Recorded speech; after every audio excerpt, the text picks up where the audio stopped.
I was standing in the middle of our high-rise office in Seattle, holding 2 cups of expensive coffee, when the heavy oak doors burst open.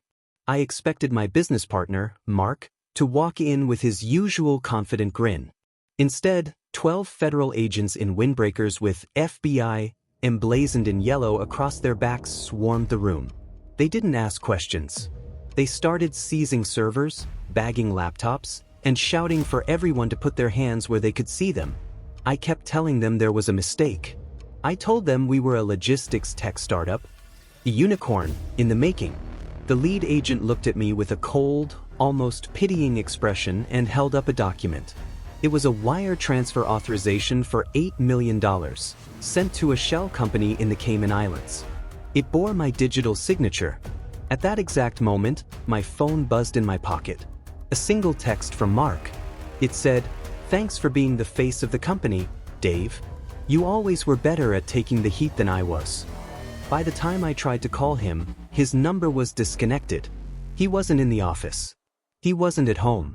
He was 30,000 feet in the air, heading to a country with no extradition treaty, leaving me to hold the bag for a crime I didn't even know we were committing. This is the story of how one wrong trust turned my American dream into a life sentence of financial disaster. To understand how I lost everything, you have to understand Mark. He was the kind of guy who could sell ice to an Eskimo. We met at a tech mixer in San Francisco. I was the engineer, the guy who could build the systems, and he was the visionary.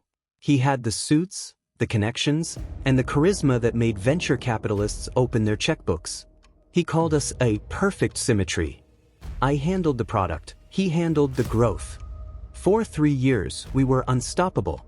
We moved to Seattle, hired 50 employees, and were featured in major business magazines. I trusted him with my life because he had made me a millionaire on paper. Because I was so focused on the coding and the scaling, I let him handle the boring stuff. The legal filings, the offshore partnerships, and the banking. He'd come into my office with a stack of papers or a DocuSign link, saying, "Just a routine compliance thing, Dave. Don't let it break your flow." And like a fool, I'd sign. I thought I was being a good partner. In reality, I was signing my own death warrant. The manipulation was masterfully subtle. Mark began creating emergencies that required me to give him more control. He'd tell me a major investor was nervous and needed to see that the CEO had total autonomy over the accounts to speed up operations. He played on my ego, telling me I was too important to be bogged down by administrative noise. He even encouraged me to take a month-long recharge vacation in Hawaii, fully paid for by the company.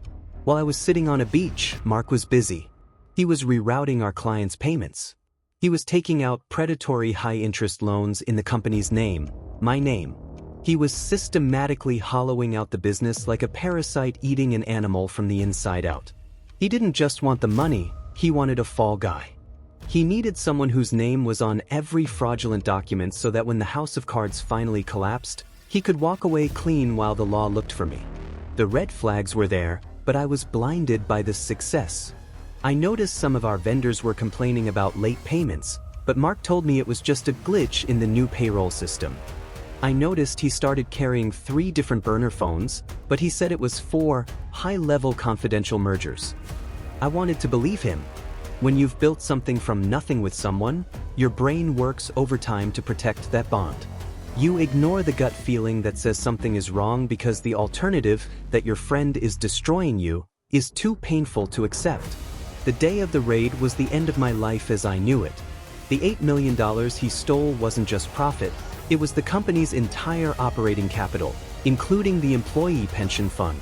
Because my signature was on the transfers, the government didn't see me as a victim. They saw me as the mastermind. I spent the next 2 years and every cent of my personal savings on defense attorneys just to stay out of a federal prison. I lost my house. My wife, unable to deal with the stress and the constant hounding by the press, left me. My reputation in the tech world is radioactive. No one wants to hire the guy who accidentally signed away $8 million. I went from a penthouse view of the Space Needle to a 1-bedroom basement apartment in a city where I'm a pariah. The most shocking part isn't the money. It's the realization of the power dynamic. Mark didn't just steal my wealth, he stole my identity. He used my hard work and my clean record as a shield for his greed. He's currently living in a luxury villa in a tropical paradise, while I'm calculating if I can afford eggs this week. The moral of this story is a hard one. In business, there is no such thing as blind trust. If someone tells you not to worry about the details, that is exactly when you should start worrying. Never give anyone, no matter how long you've known them or how much they've helped you, the power to sign your name. Because the person who knows you best is the one who knows exactly where to twist the knife. If you've ever had a business deal turn into a nightmare, or if you've been the face of someone else's mistake, tell your story in the comments. We need to expose these tactics before someone else loses their future. Hit the subscribe button for more unspoken stories. Remember, the most dangerous person in the room isn't your enemy, it's the partner you trust too much.